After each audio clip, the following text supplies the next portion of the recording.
This is the Nikon F100. It is a 35mm SLR film camera from the 90s, and here's why I think it is a sleeper pick for a great film camera to pick up right now. Hi, my name is Chris. I am a portrait and concert photographer based out of the Washington, D.C. area. Today we're going to take a look at the Nikon F100, things that I love about it and things that I'm not so ecstatic about. So let's get right into the video. Nikon has been doing scaled down versions of their flagship cameras for years. If you look at their current lineup, you have the Nikon Z9 flagship as their current top of the line model, and then underneath that is a scaled down Z8. Back during the 90s, where film was prominent, you had the Nikon F5, and then underneath that, the scaled down version, the Nikon F100. There were several reasons why I decided to pick up the Nikon F100, including its price point. Now on the used market, if you were to go search on eBay, you could pick up a used mint-condition Nikon F100 for less than $300. That is a steal for the performance that it delivers. So one of the things that I love about the Nikon F100 is where it falls in the timeline of Nikon's history. If you look at where it lands, it is new enough to use more modern lenses such as the AFS lenses, those with autofocus built in, but it can still be compatible with the older manual focus only lenses. This gives you a wide selection of lenses to use with the Nikon F100, and it just makes it an easy system to find used lenses, pick them up, and then go ahead and get started taking photos. For my personal work, I love using the Nikon D series of lenses. They feature an aperture ring on the front of the lens, which makes it very easy to be tactile with controlling my aperture. And if I decide to adapt these lenses to a different camera system down the line for video work, say like my FX3 or a Fuji system, the fact that I can control the aperture directly on the lens without having to buy a specialized adapter for electronic control is a big plus for me. It means that I can save a little bit of money and I can still get the look of these lenses in my footage. So the F100 has a bunch of features on the body that I am a huge fan of.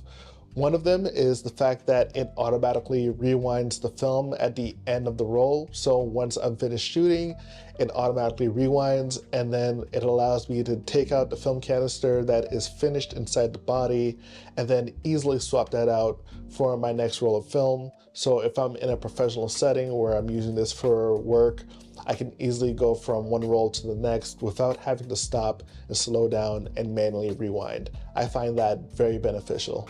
Another thing I love about this body is that there are two buttons that you have to press in order to release the film. This means that it's harder for you to accidentally release the film back and then accidentally expose your film mid-roll. So it's just another way to foolproof the system and allow you to just keep working without too much worry about accidentally exposing your film. Another thing I love about the Nikon F100 is the ability to rewind your film mid-roll. So if you're having some issues with that particular roll of film, you can hold down a few buttons on here, it'll rewind the film for you, and you can swap out to your next roll of film and keep on shooting. One of my favorite features on the Nikon F100 is the ability to override the film speed settings. So when you purchase film, it has a certain sensitivity to it, 100, 400, 800, and so on.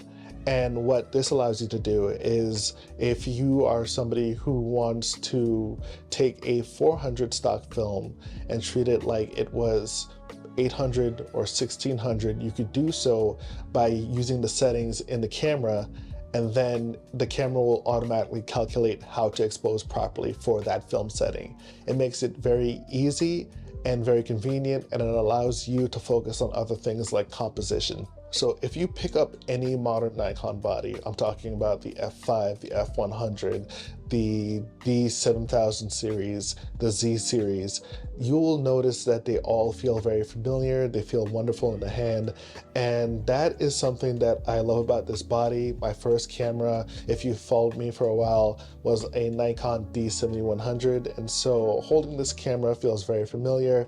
And if you're going from one Nikon body to another, or even if you've just shot with a Nikon before, then it will feel very familiar and very easy to adapt to this.